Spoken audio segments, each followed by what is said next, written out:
Hello everyone, a very good evening to all of you. स्वागत है आप सभी का मेरी डेली करंट अफेयर की इस क्लास में। कैसे हैं आप सभी? Good evening, good evening. कैसे हैं आप सभी?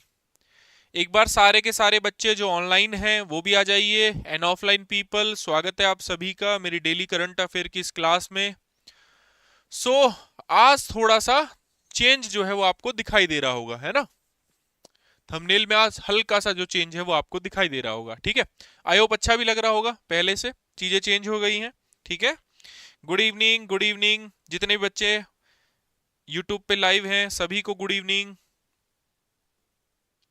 चलिए, आई होप मेरी जो वीडियो है और जो ऑडियो है, विजुअल और ऑडियो दोनों का दोनों बिल्कुल बहुत ही साफ क्लियर आ रहा होगा, ठीक है। तो चलिए आपसे बात करना शुरू करते हैं और अपनी जो क्लास है उसको कवर करते हैं। देखते हैं क्लास में से कौन कौन से आर्टिकल्स हैं जो कौन कौन से ऐसे आर्टिकल्स हैं जो from the perspective of UPSC जो हमारे लिए बड़े काम के साबित हो सकते हैं। तो सबसे पहला जो आर्टिकल है, यस,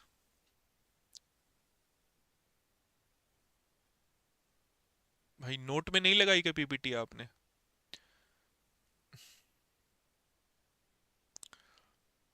एक सेकंड रुकिएगा भाई, नोट में लगानी है पीपीटी, है ना? याद रखना कल से, ठीक है, कोई बात नहीं। चलिए, तो क्लास जो है अपनी स्टार्ट करते हैं और इसमें अगर आप देखोगे तो सबसे पहले देखते हैं कि कौन कौन से ऐसे आर्टिकल्स हैं जिसको, हाँ, ऑफलाइन भी है, धीरे धीरे ऑफलाइन भी कर रहे हैं, एक दो बच्चे आते हैं, ठीक है। जो भी आसपास मुखर्जी नगर में जो बच्चे रहते हैं, जो आसपास करोल बाग में रहते हैं, वो ऑफलाइन, अगर ऑफलाइन का हमने अभी कुछ रखा नहीं है, बट जो बच्चे चाहते हैं ऑफलाइन आ सकते हैं मिलने के लिए, ठीक है। चलिए, तो सबसे पहले हम बात करेंगे इस पूरे के पूरे जो करंट अफेयर की वीडियो है इसमें सबसे पहले हम बात करेंगे अनएम्प्लॉयमेंट की। एक बहुत अच्छा आर्टिकल आया जो ये बताता है कि जो अनएम्प्लॉयमेंट है वो आपकी पहले के मुकाबले क्या हो चुकी है, कम हो चुकी है। दूसरा, global warming and coral reef, एक बहुत ही शानदार आर्टिकल द हिंदू में फिर से आया है जिसमें ये बता रहे हैं कि ग्लोबल वार्मिंग, जैसे जैसे क्लाइमेट चेंज होता चला जा रहा है वैसे वैसे जो कोरल्स हैं आपकी सफेद पड़ती जा रही हैं। सफेद पड़ने का मतलब क्या है कि कोरल ब्लीचिंग हो रहा है। तो ये मेंस के हिसाब का है, बात करेंगे, इसकी भी चर्चा करेंगे यहाँ पर। नो कॉन्फिडेंस मोशन, स्पीकर जो हमारे हैं, हमारे जो हसमुख स्पीकर जो हैं, जो हमारे प्रिय राजस्थान से जो आते हैं, क्या नाम है हमारे स्पीकर का?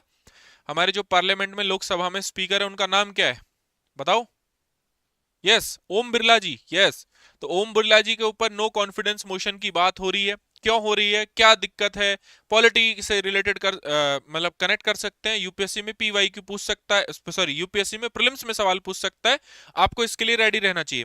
और एक चोला एम्पायर, क्यों मैं चोला एम्पायर की बात कर रहा हूं? क्योंकि अमेरिका ने भारत को 3 मूर्तियां, जिसमें एक मूर्ति जो शिव जो है, शिव नटराज मूर्ति जो है एक वापस लौटाई है, वो चोल काल की मूर्तियां हैं। तो उनके बारे में जानेंगे और थोड़ा चोला एम्पायर के बारे में जानेंगे। तो we will discuss these 4 article in this today's current affair class. 4 जो चीजें हैं इनको डिस्कस करेंगे वन बाई वन करके। बिल्कुल ओम बिरला जी, बिल्कुल बिल्कुल, हाँ। तो हम इन चारों की चारों चीजों को यहां पर क्लियर करेंगे, ठीक है। बहुत शानदार है। मेंस के हिसाब से बताऊंगा, प्रीलिम्स के हिसाब बताऊंगा, यूपीएससी के पीवाईक्यूज करवा दूंगा, सारी चीजें एक साथ में बताऊंगा आपको। चलिए, सबसे पहले स्टार्ट करते हैं इस आर्टिकल को। ये आर्टिकल क्या कह रहा है साहब? ये आर्टिकल कह रहा है कि जो आपका अनएम्प्लॉयमेंट है वो पहले के मुकाबले, पहले जो आपका अनएम्प्लॉयमेंट था वो अराउंड 5.2% के अराउंड था। ये गिरकर अभी कुछ ज्यादा नहीं गिरा है, लेकिन हाँ, पहले के मुकाबले 4.8% जो है वो आपका हो गया है। अब आपको पता है कि इकोनॉमी जब आप पढ़ते हो तो आपको ये पता होना चाहिए कि ये आर्टिकल जो है आपका किससे रिलेटेड है। फर्स्ट ऑफ ऑल इकोनॉमी से, इकोनॉमी में भी कहां पर? GS3 में, ठीक है। इसकी इंपॉर्टेंस क्या है? इसकी इंपॉर्टेंस है कि भाई जो बेरोजगारी है उसमें टाइप्स ऑफ अनएम्प्लॉयमेंट पे सवाल पूछ लेते हैं सब। टाइप्स ऑफ अनएम्प्लॉयमेंट में सवाल पूछ लेते हैं, पहली बात तो ये। दूसरा, जो अनएम्प्लॉयमेंट है ना, उसके ऊपर 2 बार यूपीएससी ने सवाल पूछा है। क्या क्या सवाल पूछा है? आप पूछोगे सर क्या क्या सवाल पूछा है, हमें भी बता दीजिए। पहला पूछा है कि भारत में जो जॉबलेस ग्रोथ के बारे में पूछा हुआ है, जॉबलेस ग्रोथ। और इस ग्रोथ में यह भी पूछा हुआ है कि क्या इसके स्ट्रक्चरल इश्यूज देखने को मिलते हैं। एक पूछा हुआ यूपीएससी के पीवाईक्यू में स्ट्रक्चरल अनएम्प्लॉयमेंट से संबंधित, कि जो ज्यादातर अनएम्प्लॉयमेंट है भारत में, ठीक है, जो ज्यादातर अनएम्प्लॉयमेंट है भारत में, क्या वो अनएम्प्लॉयमेंट कैसी है? संरचनात्मक बेरोजगारी है। एक तीसरा सवाल यूपीएससी में मेंस में क्या पूछा था? मेंस में सवाल पूछा था कि भाई आप हमें ये बताइए कि जो इसकी अप्रोचेज हैं, है ना, एम्प्लॉयमेंट की अप्रोचेज, उनमें समस्या क्या है, उनमें समस्या क्या है? तो दो तीन चीजें ऐसी हैं जिसको हमें बार बार बात करनी पड़ेगी। ठीक है, ठीक है। सर मैं खेत में हूं, साथ में पढ़ाई कर रहा हूं, बहुत बढ़िया, इससे बेटर जीवन क्या हो सकता है? खेत में रहिए, काम करते रहिए, पढ़ते रहिए। तो ये डायमेंशंस हैं जिस पर हमें बात करनी है। थोड़ा हमारा मेंस का पर्सपेक्टिव भी पूरा पूरा हो जाएगा और प्रीलिम्स वाला भी पूरा हो जाएगा। ठीक है, चलिए सबसे पहले हम बात करते हैं, अगर यहां पर हमें बात करनी है तो सबसे पहले वही कि क्वार्टर 3 में अगर आप देखोगे टोटल 4 क्वार्टर्स होते हैं। ठीक है, 4 क्वार्टर को मिलके पूरा खंबा बनता है। अब ये ये आपको तुरंत पता लग जाएगा, लड़के लोग तुरंत एकदम बता देंगे कि हाँ 4 क्वार्टर को मिलके क्या बन जाएगा? खंबा बन जाएगा। पूरा एक खंबे की बोतल बन जाएगी। पूरी बोतल बनती है 4 क्वार्टर को मिलके। ठीक है, तो 4 क्वार्टर में अगर आप देखोगे तो तीसरे क्वार्टर में अनएम्प्लॉयमेंट डिप हुआ है। ठीक है, चलिए वन बाय वन करके बात करते हैं। तो सबसे पहले अगर मैं कहूं कि अनएम्प्लॉयमेंट क्या है, बेरोजगारी क्या है, ठीक है, अनएम्प्लॉयमेंट क्या है, बेरोजगारी क्या है, तो क्या आप बता पाएंगे मुझे? क्या आप बता पाएंगे कि बेरोजगारी क्या है? तो आप मुझसे ये कहेंगे कि सर देखिए, जो भी व्यक्ति एक इच्छुक दर पर, है ना, जो भी व्यक्ति एक इच्छित मजदूरी दर पर काम करना चाहता है लेकिन उसको फिर भी रोजगार नहीं मिल रहा है, उसको हम कह देते हैं बेरोजगारी। क्या कह देते हैं? बेरोजगारी, है ना। मान लो आप लोग हैं, आप लोग कहना, आप लोग का मार्केट में काम ढूंढते हैं और आपको इच्छित जो मजदूरी दर है उस पर भी काम नहीं मिल रहा है, तो हम कह देते हैं कि ये जो है बेरोजगार है। ठीक है, ये क्या है? बेरोजगारी है। बेरोजगारी की टाइप्स के बारे में बात करते हैं। जब टाइप्स ऑफ बेरोजगारी के बारे में बात करेंगे तो यहां पर हम देखेंगे, पहली जो बेरोजगारी है वो आपने पढ़ी होगी, प्रच्छन्न बेरोजगारी। कौन सी बेरोजगारी है? प्रच्छन्न बेरोजगारी। अरे भाई, प्रच्छन्न बेरोजगारी,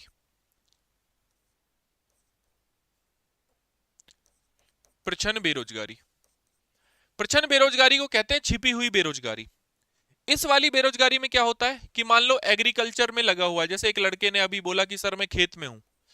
अब एग्रीकल्चर आप कर रहे हो, कृषि आप कर रहे हो, कृषि में आप देखो कि अगर आपके मम्मी और पापा यानी कि दो लोग काम करें तो भी सेम आउटपुट होगा। मान लो 100 टन आपके घर में खेत में जो है गेहूं हो रहा है, आप भी काम करो, आपकी मदर भी काम करे, है ना, आपकी सिस्टर भी काम करे और आप भी काम करो, तब भी 100 टन गेहूं होगा। तो ऐसे में क्या होता है कि जरूरत दो लोगों की है, काम कितने लोग कर रहे हैं? जरूरत से ज्यादा काम कर रहे हैं, आउटपुट सेम है। तो हम कह देते हैं कि ये कैसी बेरोजगारी है? छिपी हुई बेरोजगारी है, प्रच्छन्न टाइप की बेरोजगारी है। इसको कहते हैं हम कौन सा? Disguised unemployment. क्या कहते हैं इसको? Disguised unemployment. याद रहेगा, ठीक है। एक है घर्षणात्मक बेरोजगारी, यानी कि फ्रिक्शनल कहते हैं इसको, घर्षणात्मक बेरोजगारी। घर्षणात्मक बेरोजगारी में क्या होता है साहब? घर्षणात्मक बेरोजगारी में मान लो ए पर्सन है, ठीक है, इसके जो ये जॉब करता है, अब ये अपनी जॉब क्या कर रहा है? स्विच कर रहा है, बी जगह जो है अपनी जॉब स्विच कर रहा है। तो अगर ये जॉब स्विच करेगा तो उस वक्त जो बीच वाला टाइम जो ये खाली रहेगा, खाली समय जो रहेगा, है ना, इसको हम क्या कह दे देंगे कि ये कैसी अनएम्प्लॉयमेंट है? फ्रिक्शनल अनएम्प्लॉयमेंट है, घर्षणात्मक बेरोजगारी है। एक जो आपको जाननी चाहिए वो है संरचनात्मक बेरोजगारी। कैसी बेरोजगारी है? संरचनात्मक बेरोजगारी। इस बेरोजगारी में क्या होता है जी? इस बेरोजगारी में जो आपकी अर्थव्यवस्था है ना, वो एक ट्रांजिशन फेज से यानी कि एक संक्रमण काल से गुजर रही होती है, संक्रमण के दौर से गुजर रही होती है।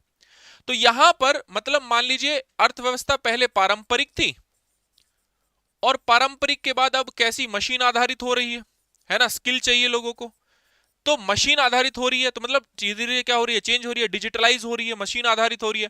तो ऐसे में आपके पास अब क्या है कि वो स्किल नहीं है, तो इसलिए आपको जो है रोजगार नहीं मिल रहा है, इसलिए इसको कहते हैं संरचनात्मक बेरोजगारी। और भारत में सबसे ज्यादा जो बड़ी बेरोजगारी है वो यही है, संरचनात्मक बेरोजगारी ही है। भारत में सबसे बड़ी बेरोजगारी कौन सी है? संरचनात्मक बेरोजगारी। एक होती है शिक्षित बेरोजगारी। शिक्षित बेरोजगारी मतलब पढ़े लिखे बेरोजगार कहते हैं, बेरोजगारी है ना। पढ़ा लिखा व्यक्ति है, एमए कर रखी है, बीए कर रखी है, पीएचडी कर रखी है और बेरोजगार है, इसे कहते हैं कौन सी बेरोजगारी? शिक्षित बेरोजगारी। मतलब जिस स्किल की रिक्वायरमेंट है मार्केट में वो स्किल ही नहीं है आपके पास, तो आप घर बैठे हुए, तो ये शिक्षित बेरोजगारी है ना। पढ़ बहुत लिया, ज्ञान बहुत है भाई लल्ला को, है ना, बच्चे को ज्ञान बहुत है, लेकिन बेरोजगार है। क्यों बेरोजगार है? क्योंकि जिस चीज की रिक्वायरमेंट है, क्योंकि हमारा जो एजुकेशन सिस्टम है वो टोटली डिपेंड है थ्योरेटिकल बेसिस पर। हमारा जो एजुकेशन है वो बेसिकली प्रैक्टिकल बेसिस पर रिक्वायरमेंट, प्रैक्टिकली चाहिए, प्रैक्टिकल होता नहीं है, थ्योरेटिकल बेस्ड है। बाद में जॉब नहीं मिलती तो फिर उसके बाद होता है कि अरे क्या ही पढ़ लिया है, 4 डिग्री कर रखी है, पीएचडी कर रखा है, ये कर रखा है, वो कर रखा है, आता कुछ नहीं है स्किल के नाम पे, है ना। तो ये है, ठीक है। इसके बाद जो बेरोजगारी है, एक है मौसमी बेरोजगारी, है ना। मौसमी बेरोजगारी मतलब मान लो पर्यटन में है ना, कि भाई मौसम खराब है, एक टाइम पे मान लो कुल्लू मनाली में ज्यादा रहेगा भीड़, एक टाइम पे नहीं रहेगी भीड़। एक टाइम पे ऋषिकेश में ज्यादा भीड़ रहेगी राफ्टिंग वाफ्टिंग के टाइम पर, एक टाइम पे भीड़ नहीं रहेगी, तो मौसमी बेरोजगारी है। तो इसको भी कहते हैं हम कौन सी बेरोजगारी? मौसमी बेरोजगारी। एक ऐसे ही आपकी टेक्निकल बेरोजगारी है ना, तकनीकी बेरोजगारी, जो आपको आता है बेसिकली, जो तकनीकी रिक्वायरमेंट है वो आपको आती नहीं है तो बेरोजगार रह जाते हो आप। तो ये अलग अलग टाइप की बेरोजगारी है जो आपको पता होना चाहिए, ठीक है। बिल्कुल मौसम के अनुसार रोजगार होता है, ठीक है।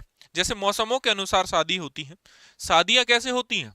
सर्दियों में ज्यादा होती हैं कि गर्मियों में ज्यादा होती हैं? ठीक है, जब देव सो जाते हैं या देव उठ जाते हैं, शायद कुछ ऐसा होता है, तब शादियां होती हैं, है ना। अब देखो इस बार मेरे बहुत सारे जो साथ वाले हैं उनकी मतलब बहुत ज्यादा एकदम शादियां जो हैं लगातार हो गई हैं, ठीक है। सबकी लगातार निपट ली है, ठीक है। कुछ के तो बच्चे प्राइमरी स्कूल में जा रहे हैं, ठीक है। तो ये तो शादियां जो हैं मौसम के अनुसार होती है। सर्दियों में ज्यादा होती है भाई, दिसंबर में करनी है शादी, थोड़ा नाच पाए, अच्छे कपड़े पहन पाए, हैवी कपड़े पहन पाए तो कोई दिक्कत ना हो। गर्मियों में तो वैसे आदमी उबल जाता है, ठीक है। चलिए, बेरोजगारी से संबंधित जितने भी की टर्म्स हैं आइए उनको समझ लेते हैं। पहली जो की टर्म है वो कौन सी है? लेबर फोर्स, यानी कि श्रम बल। क्या है? श्रम बल। लेबर फोर्स मतलब कि भैया जो भी लोग कार्यरत हैं। सर आपकी शादी कब होगी? भाई मेरे 2 बच्चे हैं, मेकअप का फायदा है। लेबर फोर्स जो कि एम्प्लॉयड है, ये जो कहीं ना कहीं रोजगार देख रहे हैं, ठीक है। साथ ही साथ रोजगार, एक तो एम्प्लॉयड है और एक साथ साथ क्या करते हैं, एम्प्लॉयमेंट जो है सर्च भी कर रहे हैं। इन दोनों को मिला के क्या बन जाता है? लेबर फोर्स बन जाता है। एक होता है वर्क फोर्स, कार्यबल। एक होता है वर्क फोर्स, इसको कहते हैं कार्यबल। पता है किसी को? चलिए कमेंट बॉक्स में देख लेता हूं। वर्क फोर्स का मतलब यह है, या वर्क पॉपुलेशन, जितने भी लोग जो है कार्य करने के लिए अवेलेबल है, वर्क एज पॉपुलेशन जो है वो रहता है कि भाई कितने 15 साल से ऊपर ऊपर के कितने 64-65 तक जो भी अवेलेबल है वो है, ठीक है। एक होता है labour force participation rate. Labour force participation rate, ये क्या होता है साहब? इसमें क्या होता है कि जो आपका लेबर फोर्स होती है, लेबर फोर्स होती है और वर्क एज पॉपुलेशन होती है, इनटू के 100 लगा दीजिए, हो गया आपका काम, ठीक है। एक होता है अनएम्प्लॉयमेंट रेशियो, एक होता है अनएम्प्लॉयमेंट रेशियो, यूआर। तो अनएम्प्लॉयमेंट में क्या है? जितने भी लोग अनएम्प्लॉयड है, अनएम्प्लॉयड लोग हैं, अपॉन जितनी भी लेबर फोर्स है उसको 100 कर दो, तो ये क्या हो जाता है आपका? अनएम्प्लॉयमेंट रेशियो हो जाता है। 27 में देना है, नोट्स बनाना स्टार्ट कर देना चाहिए क्या? बिल्कुल स्टार्ट कर देना चाहिए, बिल्कुल। अभी 27 वालों के लिए तो मैं अलग से वो लेके आऊंगा अपना मेंटरशिप बैच, ठीक है। चलिए आगे बात करते हैं हम अगले एक पॉइंट पर कि भारत में जो जॉबलेस ग्रोथ क्यों है। एक तो ये इस पे बात कर लेते हैं, जॉबलेस ग्रोथ, ठीक है। और ये समस्या जो है वो स्ट्रक्चरल क्यों है, संरचनात्मक समस्या क्यों दिखाई देती है, ऐसा क्यों है। पहली बात यह है कौशल का अभाव, शिक्षा और कौशल, शिक्षा और कौशल, इसमें क्या है, मिसमैच है। Because our education system is based on the theory, है ना, थ्योरेटिकल है, प्रैक्टिकल नहीं है। तो सबसे बड़ा दिक्कत क्या है, जैसे अगर हम बात करें तो यहां पर पीएलएफएस की एक रिपोर्ट ये बताती है कि 50% युवा, शिक्षित युवा जो हैं उनके पास कोई भी स्किल यहां पर नहीं है, ये वाली दिक्कत है। दूसरा, जॉबलेस ग्रोथ क्यों है, क्योंकि कृषि पर बोझ ज्यादा है, ठीक है, कृषि पर बोझ ज्यादा है, निर्भरता कृषि पर आज भी लोगों की ज्यादा है, अत्यधिक निर्भरता आज भी जो है कृषि की ज्यादा है, वहां पर डिसगाइज अनएम्प्लॉयमेंट है। इसके बाद क्या है, जो हमारा सेकेंडरी सेक्टर है, जो हमारा सेकेंडरी सेक्टर है यानी कि जो विनिर्माण क्षेत्र है, जो विनिर्माण क्षेत्र है वो कमजोर रह गया, क्योंकि और यही सबसे जो एरिया था, यही सबसे बड़ा जो है लेबर इंटेंसिव था, यही सबसे बड़ा लेबर इंटेंसिव था, ये रह गया कमजोर, ठीक है। इसके बाद तकनीकी परिवर्तन हुए, लेकिन वो परिवर्तन यहां पर देखने को नहीं मिले। और इसके अलावा और क्या रीजन है, और हम कह सकते हैं क्षेत्रीय असंतुलन बहुत ज्यादा है। तो कहीं कुछ ही जगह जो है ये जॉब कंसंट्रेटेड है, गुड़गांव, हैदराबाद, है ना, बेंगलुरु, है ना, यहां पर चले जाओ, कुछ ही जगह ये जो है आपकी चीजें कंसंट्रेटेड है।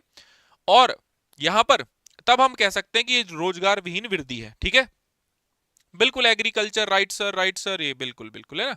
तो ये मेन चीजें हैं। तो ऐसे में हमें क्या करना चाहिए, ये आप कमेंट बॉक्स में बताओगे, ठीक है। चलिए अगला article, global warming and pollution are stripping the vibrant colour from the nature. देखो इस आर्टिकल का सेंस क्या है, जैसे जैसे आपका क्लाइमेट चेंज बढ़ रहा है ना, जैसे जैसे आपका क्लाइमेट चेंज हो रहा है, जैसे जैसे आपका जलवायु परिवर्तन हो रहा है, क्या नाम है भाई आपका, है ना, तो यस, तो जैसे जैसे जलवायु परिवर्तन हो रहा है वैसे वैसे जो, क्योंकि समुद्र के अंदर अगर आप देखोगे तो कोरल्स कैसी दिखाई देती है, कोरल कुछ ऐसी दिखाई देती है, रंग बिरंगी। जितनी रंग बिरंगी कोरल है उतनी ही ज्यादा वो हेल्दी दिखाई देगी, है ना। तो मतलब ये टूरिज्म को अट्रैक्ट करती है, यहाँ पर बहुत सारे स्पीसीज रहते हैं, रेन फॉरेस्ट ऑफ द सी कहा जाता है। आप सोचिए इस लेवल की यहाँ पर हमें बायोडायवर्सिटी देखने को मिलती है कि इसको कहते हैं rain forest of the sea. But due to global warming, जैसे जैसे ग्लोबल वार्मिंग आपकी बढ़ती जा रही है वैसे वैसे इसका जो कलर है, इस वाइब्रेंट कलर, जो एकदम अट्रैक्टिव कलर्स है जो है यहाँ पर अगर आप देखोगे तो वैसे वैसे ये कैसे होता जा रहा है, व्हाइट होता जा रहा है। व्हाइट होने का मतलब क्या है, व्हाइट होने का मतलब बड़ा सिंपल सा है कि कोरल्स आर डेड, है ना, या वी कैन से कि कोरल ब्लीचिंग जो है वो बहुत ज्यादा इंक्रीज हो रहा है, बहुत ज्यादा बढ़ रहा है, ठीक है। तो आइए सबसे पहले हम जानते हैं इसके बारे में, प्रवाल भीति के बारे में। देखो प्रवाल भीति ओशियनोग्राफी में आपका एक टॉपिक है प्रॉपर, यहां से प्रीलिम्स का भी सवाल बन सकता है, मेंस का भी सवाल बन सकता है, एनी हाउ एनी टाइम हमें रेडी रहना चाहिए। जैसे एक सवाल यूपीएससी ने पूछा था बायो रॉक टेक्नोलॉजी से संबंधित, ठीक है, ये इसको रिस्टोर करने से ही संबंधित है, ठीक है। तो यहां पर हम इसके बारे में अच्छे से जानेंगे। तो सबसे पहले प्रवाल भित्ति किससे बनी होती है, कैल्शियम कार्बोनेट, है ना, इसमें क्या होता है, कैल्शियम कार्बोनेट CaCO3, ठीक है, वो चट्टाने हैं जिसका निर्माण मूंगा के पॉलिप्स के द्वारा किया जाता है। अब जो जूजेंथले है और कोरल है उसकी कैसा कैसा रिलेशन इन दोनों के बीच, इन दोनों के बीच रिलेशन है म्यूचुअल रिलेशन। इन दोनों के बीच रिलेशन कैसा है? एक दूसरे के साथ सहजीवी वाला, एक दूसरे को सपोर्ट करने वाला, क्योंकि एक दूसरे के बिना ये जिंदा नहीं रह सकते। दो जिस्म एक जान है ये। आप ऐसे समझो हीर और रांझा है, कि हीर अगर कहीं चली गई तो रांझा मर जाएगा, और रांझा कहीं चला गया तो हीर मर जाएगी। एकदम बिल्कुल प्रेम से एकदम सटे और चिपके हुए रहते हैं एक दूसरे से हमेशा, है ना? अब ज्यादा अच्छे से समझ में आएगा। लोग कहते हैं कि उनसे जो पढ़ाते हैं नोट्स भी उनका बहुत शॉर्ट रहता है, हम समझ नहीं आ रहा किसका नोट्स देखें। भैया ऐसा है, जिसका मर्जी है उसका देख लीजिए भाई, मुझे उससे कोई फर्क नहीं पड़ता है, ठीक है? अब ये आप खुद तय करिए, ठीक है? तो चलिए, तो राझा रांझा और हीर की बात हो रही है यहाँ पर, ऐसे एकदम म्यूचुअलिज्म, कि भैया एक दो जिस्म एक जान है। हम ऐसा बोलते हैं ना, दोस्तों में आपस में बोला जाता है ना कि अरे ब्रदर फ्रॉम अनदर मदर है। लड़कियों में भी होता है सिस्टर फ्रॉम अनदर मदर है। ये जो लड़की है ये मेरी खास सगी बहन तो नहीं है, पर इसके बिना इस पृथ्वी पर मैं नहीं रह पाऊंगी। हालांकि वो निपट ली तो ये रह लेगी, है ना? बट कोरल के केस में ऐसा नहीं है, ठीक है? समझ गए मेरी बात? तो पॉलिप्स अपने नाजुक शरीर पर कठोर आवरण बनाने के लिए समुद्र से कैल्शियम लवण का उपयोग करते हैं। मूंगे की बाहरी परत में एक कोशीय प्रकाश संश्लेषण शैवाल होते हैं, जिन्हें जूजेंथले के नाम से जाना जाता है। तो जूजेंथले इस कोरल के अंदर रहते हैं, बदले में प्रकाश संश्लेषण फोटोसिंथेसिस करते हैं। तो फोटोसिंथेसिस करते हैं तो इनको भोजन मिल जाता है, और बदले में जूजेंथले को रहने के लिए जगह मिल जाती है। तो दोनों पर एक दूसरे पर क्या है? डिपेंडेंट है, ठीक है? कुछ मानव प्रेमी प्रेमिका के लिए इसे उखाड़ भी लेते हैं। हाँ भाई, अब ऐसा ही है कि मान लो दो लोग हैं, एक एक एक आदमी ये है और ये फीमेल है, ये मेल है, ये फीमेल है। मान लो दोनों की शादी हो गई, म्यूचुअलिज्म है, बाद में लड़ाई हो रही है, खत्म। इसके घर वाले नहीं माने, इसके मान रहे हैं। कंडीशंस देखो, इसके घर वाले नहीं माने, ये इसके नहीं माने, इसका मन है, इसका मन नहीं है। थोड़ी देर बाद पता लगा कि ये गधा है, इसका मन नहीं है, ये ठीक लग रही है, ये भी ठीक नहीं है, ये भी ठीक नहीं है, ठीक है? इस टाइप के रिलेशन होते हैं आपस में, कि ठीक है ना? त्वम जीवे सुखम जीवे, जब तक रह रहे साथ अच्छे से रह रहे, उसके बाद नहीं है तो भाई ठीक है, तू नहीं कोई और सही, कोई और नहीं कोई और सही, है ना? बहुत लंबी है जमी, है ना सनम, हसीनों की कमी तो नहीं, तेरे जैसे हसीनों की कमी तो नहीं, है ना? कोई बात नहीं, तुझे मैं पसंद नहीं हूं, कोई दिक्कत नहीं है, तुझे कोई और मिल जाएगा, मुझे कोई और मिल जाएगा, ठीक है? अभी डाउनलोड करता हूं मैं, कोई ना कोई ऐप मिल ही जाएगी, ठीक है? बस सर समझ गए हम, अरे बिल्कुल समझा के मानूंगा, है ना? यस। तो यस, वापस आते हैं और बात करते हैं जूजेंथले और इसकी, तो अब भूलोगे नहीं। अब कोरल रीफ के लिए क्या है, कुछ यहां पर शर्तें हैं। कोरल रीफ जो है वो 30 डिग्री नॉर्थ और 30 डिग्री साउथ के बीच में सीमित उष्णकटिबंधीय महासागरों में देखने को मिलती है। हालांकि ये जो है अगर आप देखोगे तो कुछ कोल्ड वाटर्स में भी देखने को मिलती है, लेकिन उसके पीछे कारण है वो मैं आपको बताऊंगा। 20 से 21 डिग्री सेल्सियस पानी का तापमान जो है इतना होना चाहिए। इतने मीटर की जो गहराई है, आदर्श गहराई है 60 से 70 77 80, ठीक है? इसके अलावा अगर हम बात करें, लवणता जो है यहां पर प्रति 1000 ग्राम कितनी होनी चाहिए? 27 से 30। और तलछट मुक्त पानी, तलछट मतलब पानी गंदा नहीं होना चाहिए, गाद नहीं होनी चाहिए पानी में, ठीक है? पानी गंदा नहीं होना चाहिए।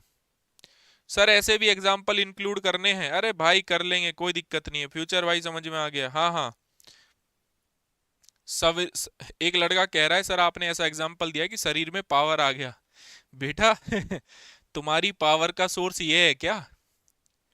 है अगर ये है तो तुम्हारी बत्ती जल्दी बुझने वाली है, क्योंकि ये पावर के सोर्स तो कुछ ही समय तक अवेलेबल होते हैं, है ना? एक बार 45 पार किया फिर तो तुम्हारा पावर जो है पावर सोर्स रहेगा ही नहीं, तो तुम्हारी पावर बुझ जाएगी फिर, है ना? तो ये तो अच्छे पावर के सोर्स नहीं है ना? तो ये तो एक उम्र तक ही पावर के सोर्स हैं, है ना? ठीक है, तो ऐसी पावर के जो सोर्स है इनको साइड में रखो और पढ़ने पे ध्यान दो, ठीक है? और ठीक है, मैं समझ रहा हूँ अभी तुम्हारे हॉर्मोन्स काफी उछाल मार रहे हैं, ठीक है? तो जो तुम्हारा जो अंदर जो है ज्वालामुखी ज्यादा फूट रहा है, समझ रहा हूँ, है ना? ज्यादा ही एकदम आग लगी हुई है, समझ रहा हूँ मैं, है ना?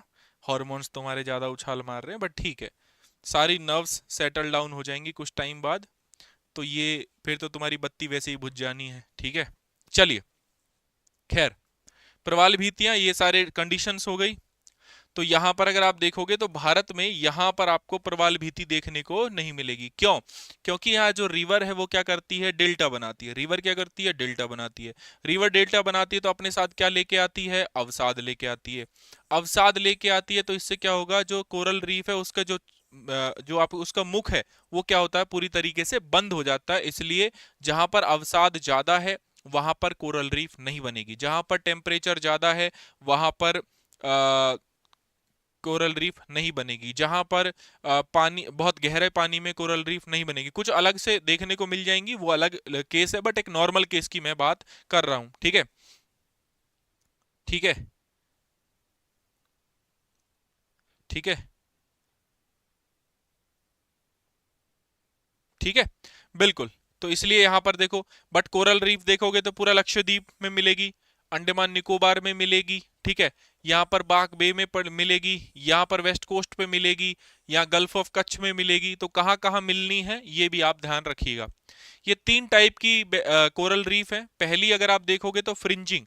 फ्रिंजिंग मतलब जो भी तट है उस तट से बिल्कुल, उस तट से बिल्कुल सट के जो है बन रही है वो क्या है, आपकी फ्रिंजिंग बैरियर रीफ है। मतलब तट से सटी हुई कोरल क्या कहला रही है, फ्रिंजिंग, ठीक है। बैरियर रीफ अगर आप देखोगे तो सबसे बड़ा एग्जांपल जो है कहां देखने को मिलेगा, ग्रेट बैरियर रीफ।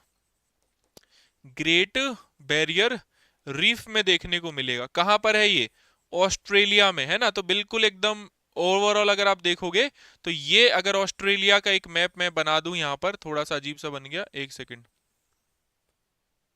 ये तो थोड़ा और अजीब सा बन गया।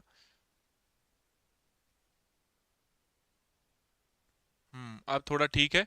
यहां पर ग्रेट बैरियर रीफ देखने को मिलेगी, इसके ईस्ट कोस्ट पे, है ना। तो you will see the great barrier reef जो है वो कहां मिलेगी, ऑस्ट्रेलिया के ईस्ट कोस्ट पे, ठीक है। समझ गए मेरी बात? यस, क्लियर है। और ऐसे ही होती है एक अटोल। तो जब ये पूरा की तरीके से, ये जो आपका आइलैंड है ये सबसाइड कर जाता है नीचे, ऊपर कोरल कोरल रह जाती है, तो क्या बन जाता है, अटोल रीफ। क्या कहते हैं इसको, अटोल रीफ। तो अगर आप मेरी क्लास देखोगे नॉर्मली, तो क्लास का यही फायदा है ओवरऑल, कि भाई जो भी टॉपिक मैं कराता हूं वो from the perspective of prelims mains, जितनी भी बेसिक चीजें उनको एक साथ मिला के कराता हूं, ठीक है, ताकि आपको किसी भी प्रकार की समस्या ना आए, ठीक है। दूसरा यह है कि पूरे तरीके से एक्सटेंसिव तरीके से किसी भी टॉपिक को कवर कराता हूं, कल को कोई सवाल पूछे तो आपको पता रहे, ठीक है। तो इसलिए लगातार जो है कॉन्टिन्यूटी के साथ बने रहिए, ठीक है, चीजें बेटर रहेंगी, ठीक है। अटोल वाला समझ में नहीं आया, अरे अटोल वाले में क्या है कि भाई मान लो समुद्र का जल स्तर बढ़ गया या कुछ भी घटना हुई, ये आइलैंड सबसाइड कर गया, यानी कि नीचे चला गया, और ऊपर ऊपर जो है आपकी बेसिकली कोरल रीफ बच गई पानी की सतह पर, तो हम कह देते हैं अटोल है ये, ठीक है।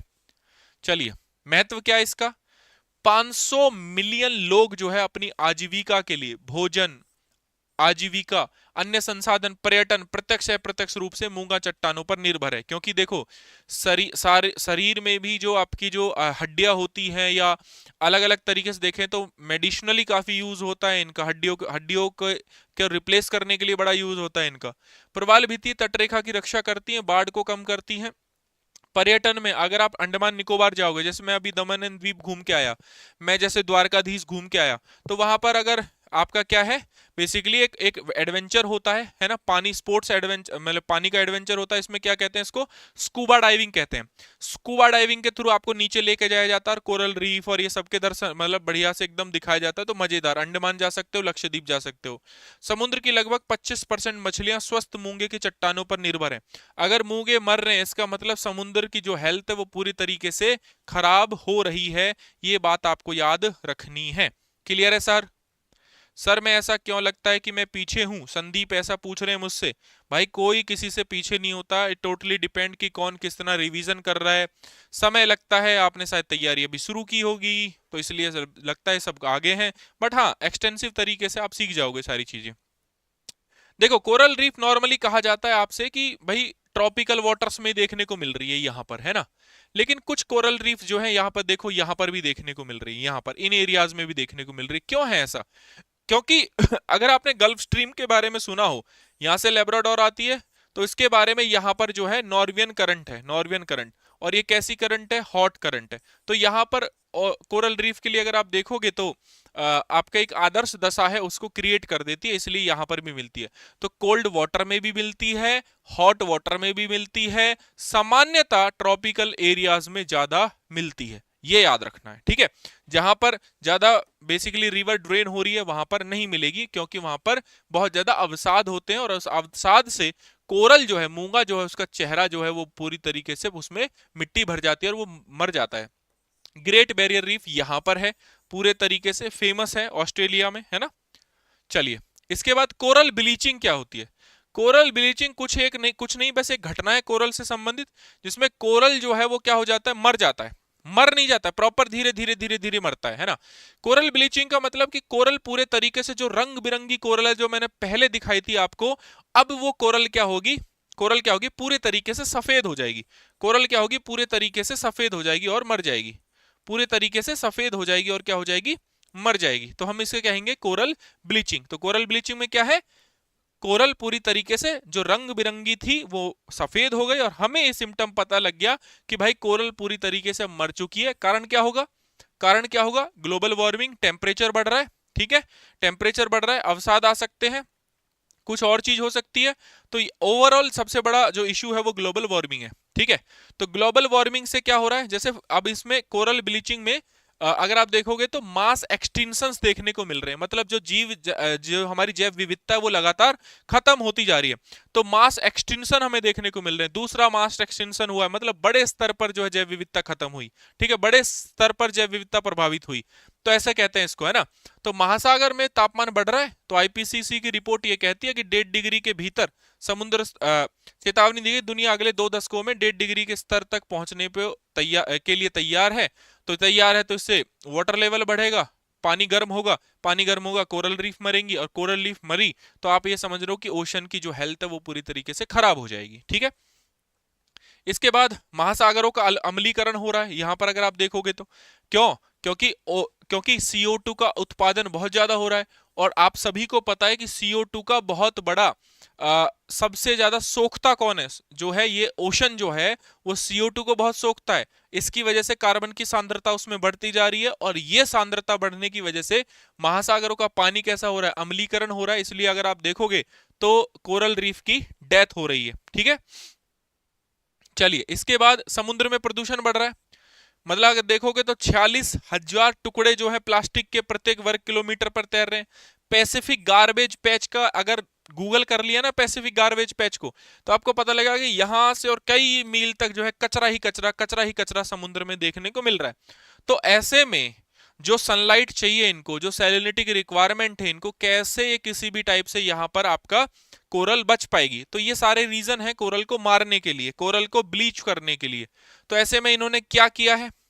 जैसे आपने आइच टारगेट 10 सुना होगा, आइच टारगेट 10, इस टारगेट में क्या है?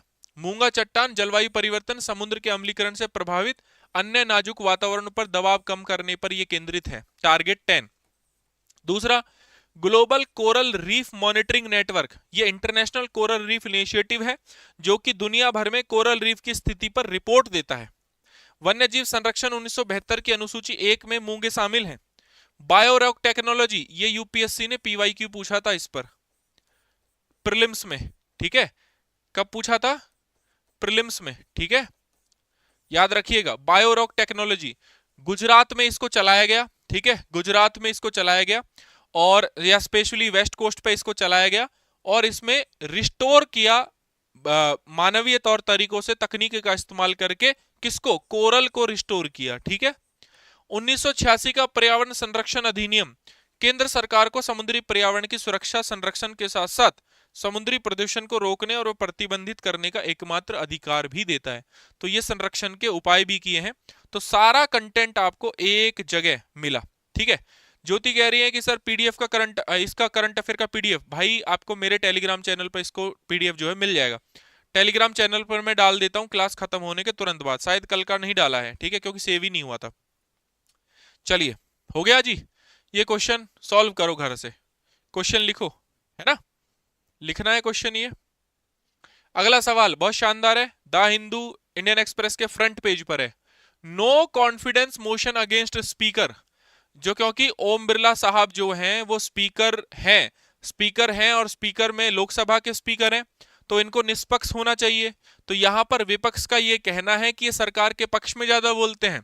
जो विपक्ष जो है जब भी कुछ कहने की कोशिश करता है तो उनको रोक देते हैं, ठीक है। तो ऐसे में इनकी जो निष्पक्षता है उस पर बड़े सवाल उठ रहे हैं। सिंपल सी बात है कि जैसे ब्रिटेन में अगर आप देखोगे तो कोई भी लोकसभा का स्पीकर वहां पर रहेगा, जो भी हाउसेज है, तो वो किसी भी पार्टी का सदस्य नहीं रहेगा, तो न्यूट्रल हो जाता है। बट हमारे यहाँ पर ऐसा नहीं है, तो ही इज फ्रॉम बीजेपी, ठीक है। तो जो राष्ट्रीय पार्टी जो है, जो पावर में पार्टी है, वो बीजेपी के ही सदस्य हैं। तो यहां पर इनके खिलाफ नो कॉन्फिडेंस मोशन की बात हो रही है। तो आइए स्पीकर के बारे में जानते हैं, बहुत दिनों के बाद न्यूज में आया है। तो सबसे पहले आपको जानना पड़ेगा क्या, इसके संवैधानिक प्रावधान, कॉन्स्टिट्यूशनल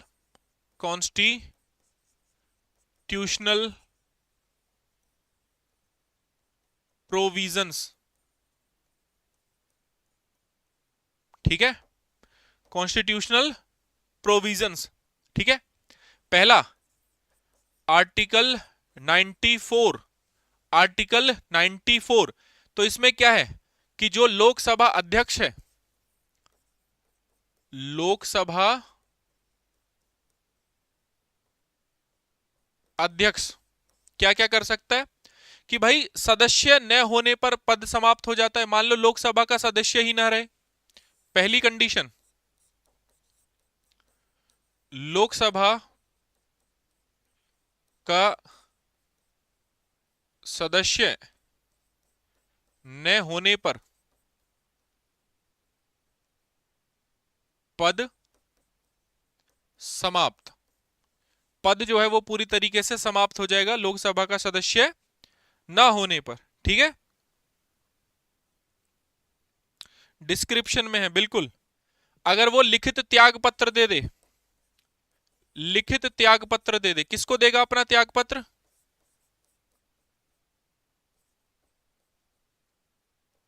किसको देगा, डेप्यूटी स्पीकर को। हाउस में एक डेप्यूटी स्पीकर भी होता है ना, ठीक है। और तत्कालीन सदस्य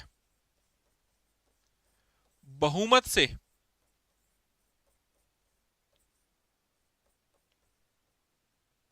प्रस्ताव पारित कर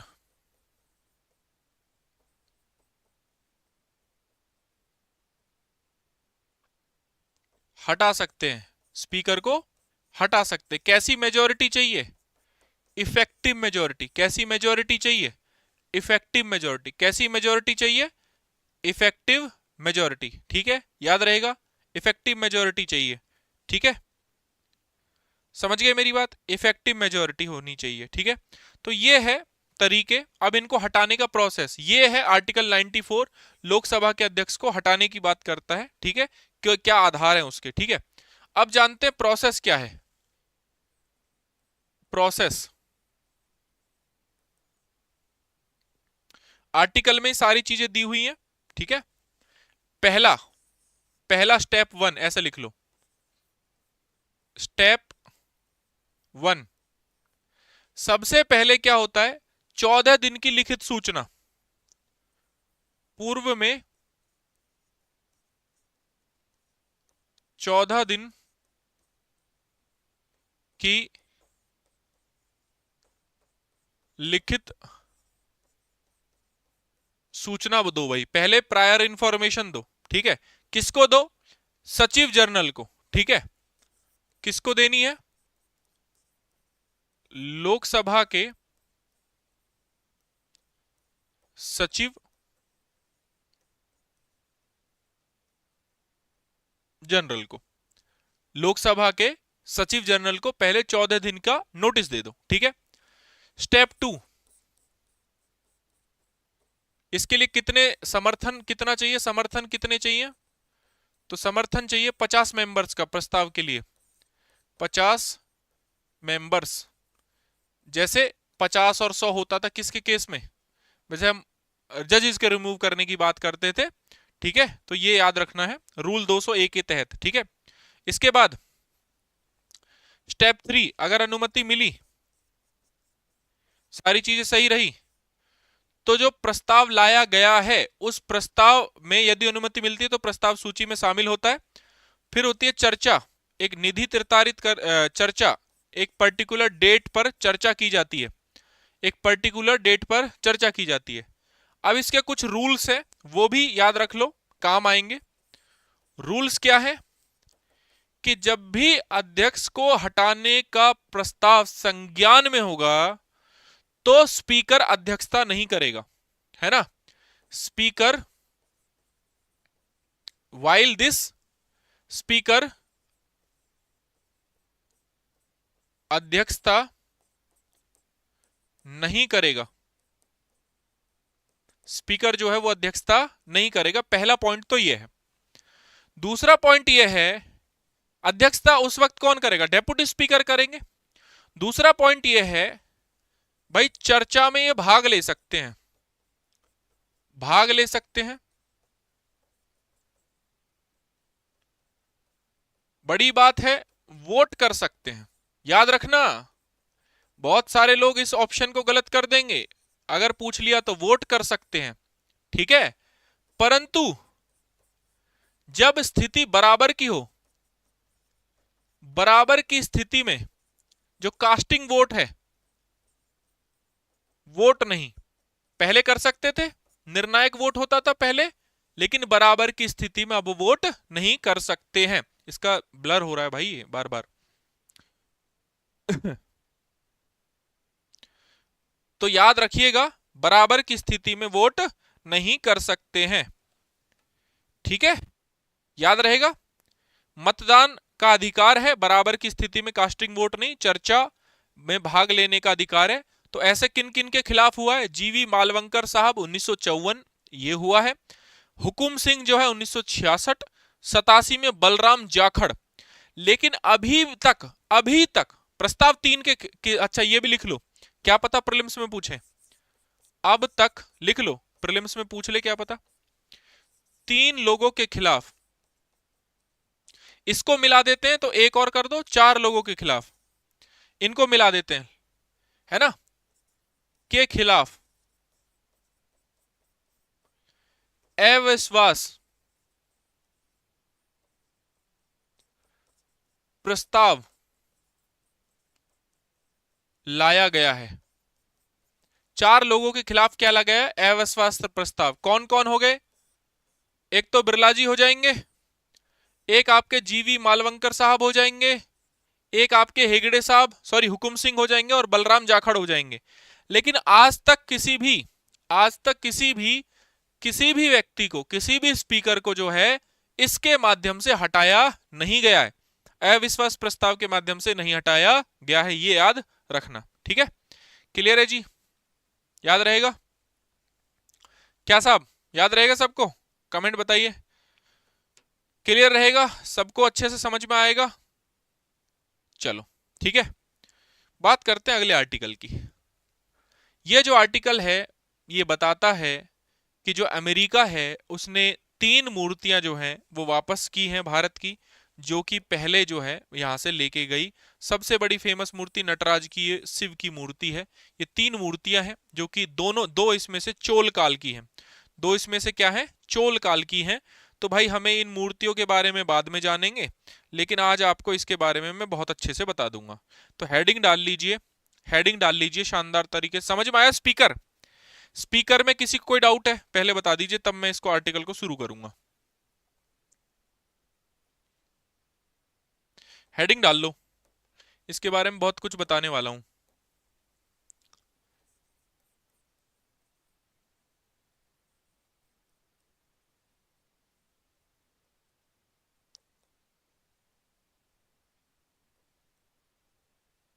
चोल साम्राज्य इसके बारे में बहुत बात करने वाला हूं मैं, चोल साम्राज्य के बारे में। समझ में आया?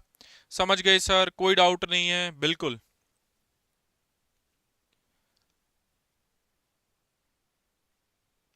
चोल जो है वो 1000 से लेकर 1200 ईस्वी तक भारत में थे, दक्षिण भारत में स्पेशली। ठीक है, आइए इनके बारे में एक एक फैक्ट और इनके बारे में इनकी बात करते हैं। ठीक है, चोलों को इंपीरियल चोल या साम्राज्यवादी चोल वंश, बहुत बड़ा वंश था भाई, साम्राज्यवादी चोल भी कहा जाता था, ये याद रखना है सबसे पहले। इंपीरियल चोल, साम्राज्यवादी चोल जो है इनको कहा जाता था। 9वीं शताब्दी में, 9वीं शताब्दी में इसकी स्थापना किसने करी? विजयालय ने की। किसने की? विजयालय ने।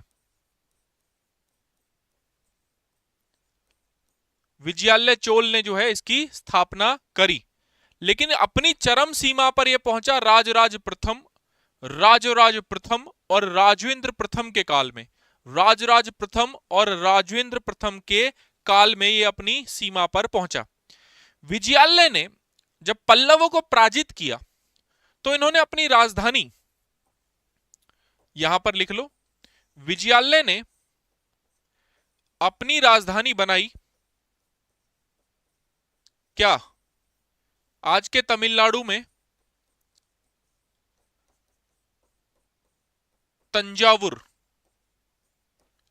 कौन सी राजधानी बनाई? तंजावुर। ठीक है, समझ गए मेरी बात? और ये किस नदी पर है तंजावुर? कावेरी नदी के पास। कावेरी नदी, तंजावुर कावेरी नदी, याद रहेगा?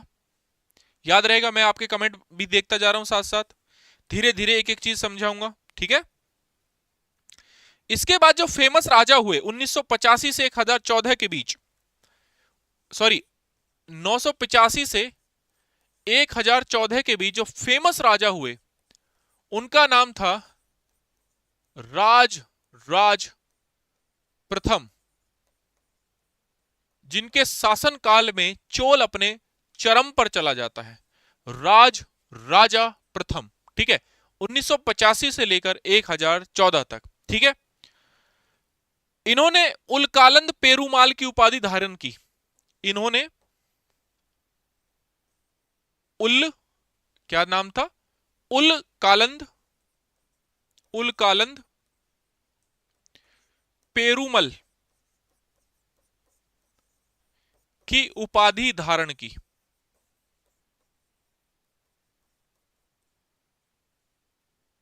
फेमस है, धारण की। ठीक है, याद रहेगा?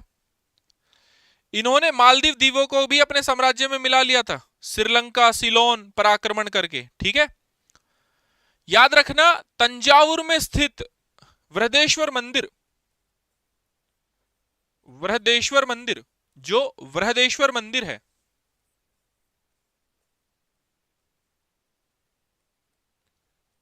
मंदिर का निर्माण करवाया।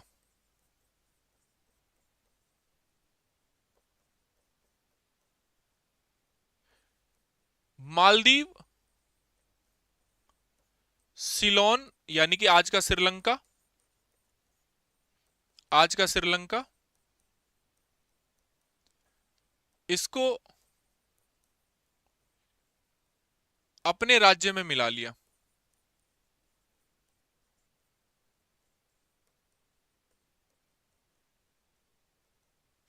इसको अपने राज्य में मिला लिया। वृहदेश्वर मंदिर, राजराजेश्वर मंदिर आप कह सकते हो।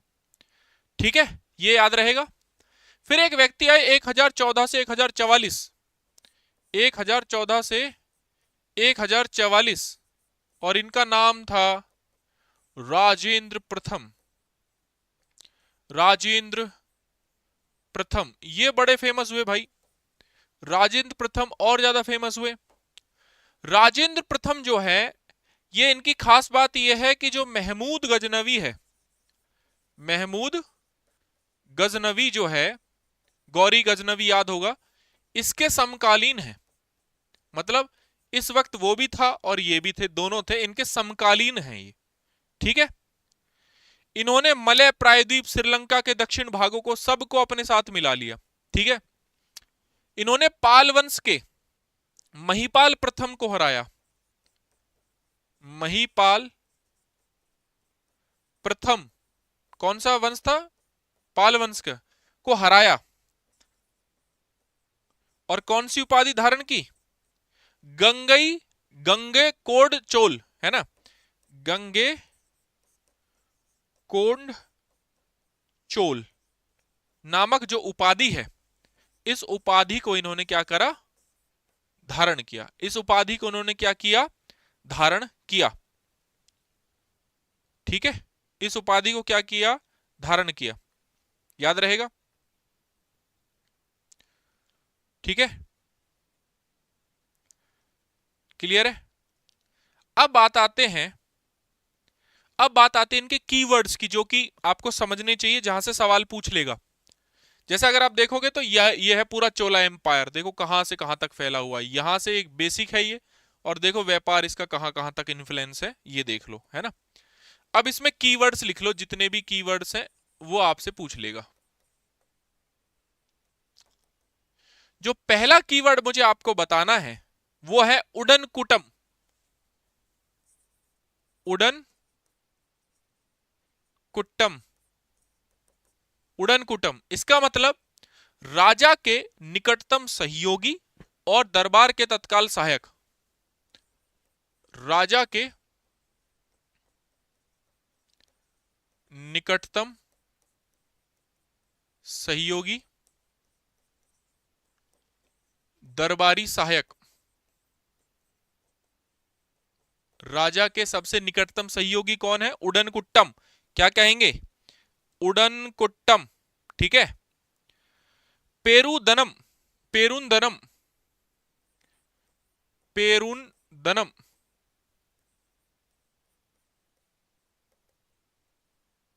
उच्च, जैसे आपकी आज की सिविल सर्विसेज है, उस टाइम पे उच्च प्रशासनिक वर्ग वही था।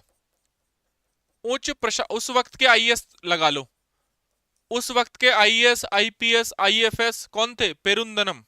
ठीक है। और ग्रुप डी वाले जो लोग थे, है ना, इनको कहते हैं सिरुदनम। ठीक है। निम्न वर्ग के अधिकारी, निम्न वर्ग के अधिकारी, यह है सिरुंदनम।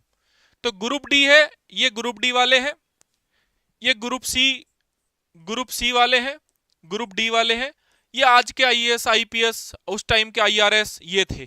ठीक है। ठीक है, याद रहेगा जी, याद रहेगा सबको। ओके। कुदेरे सेवागर, है ना, कुदेरे सेवागर, है ना, कुदीरे, कुदीरे सेवागर, ये घुड़सवार थे उस वक्त। सेना में घुड़सवार जो हैं उनको ये कहा जाता था, घुड़सवारों को। ठीक है। जो घुड़सवार थे, हाथी की सेना को अन्य कटक, कुछ ऐसा कहा जाता था। ठीक है, एग्जैक्टली याद नहीं आ रहा है। ठीक है, चलो आगे बढ़ते हैं, आगे बढ़ते हैं। हाँ जी, मेवु दलम, मेवुन दलम, मेवुन दलम, मेवुन दलम, ये पता कौन था? ये वहां का कृषक, कृषक या कोई भी व्यक्ति, कोई भी व्यक्ति जो कि तीन लोगों को, जो है, जो तीन राजाओं की सेवा करता था, जो कि तीन राजाओं की सेवा करता। सारे कीवर्ड्स लिखवा दूंगा जो काम आएंगे प्रीलिम्स में, क्योंकि प्रीलिम्स नजदीक आ रहे हैं। ठीक है। इसके बाद व्यापारी संघ को क्या कहते थे? नगरम। व्यापारी संघ को क्या कहते थे? नगरम। नगरम। भूमि पर लगाने वाले कर को क्या कहते थे? कडमई। कडमई। ये क्या होता था? भूमि कर। भूमि पर लगाने वाला कर क्या कहलाता था? कडमई। ठीक है, कडमई। ठीक है, याद रहेगा। भूमि पर लगने वाला कर क्या कहलाता था? कडमई कहलाता था। ये मेन चीजें हैं जो आपको याद रखनी है। ये मेन कीवर्ड्स है, इसमें से किस्मत अच्छी रही तो आपको मिल जाएगा कुछ ना कुछ। ठीक है, ठीक है भाई, अगर अच्छी किस्मत रही तो इसमें से कुछ ना कुछ मिल जाएगा। ठीक है, चलो। तो ये था चोल साम्राज्य जिसके बारे में मैंने आपको बताया। तो यहां पर आपकी जो क्लास है उसका अंत होता है। क्यों? क्योंकि आज हमें 4 आर्टिकल करने थे। चारों आर्टिकल हमने काफी डिटेल में डिस्कस किए। किसी का इसको रटना पड़ेगा बिल्कुल। तो किसी का कोई भी डाउट रह जाए तो कमेंट बॉक्स में लिख देना, मैं अच्छे से समझा दूंगा। ठीक है, चारों आर्टिकल मेंस के पर्सपेक्टिव से थे भी, प्रीलिम्स के पर्सपेक्टिव से भी। स्पेशली प्रीलिम्स, क्योंकि प्रीलिम्स नजदीक आ रहा है इसलिए मैं बार बार उस पर ध्यान दिला रहा हूं आपका। और अगेन इस वीडियो को जहां ज्यादा से ज्यादा शेयर करें लोगों के साथ, अपने लोगों के साथ जो है लाइक शेयर सब्सक्राइब वो तो है ही। और अपने जो बच्चे हैं तैयारी कर रहे हैं, प्लीज मेरी रिक्वेस्ट है आप लोगों से उस तक आगे बढ़ाएं। ठीक है, ताकि सारे बच्चे हमारे इस प्रोग्राम के बारे में जाने, स्पेशली वो जो आपके आसपास में रहते हैं। चलिए, thank you so much everyone. मिलते हैं कल की क्लास में। कल फिर से करंट अफेयर की क्लास होगी। ठीक है, कल मिलते हैं। Thank you.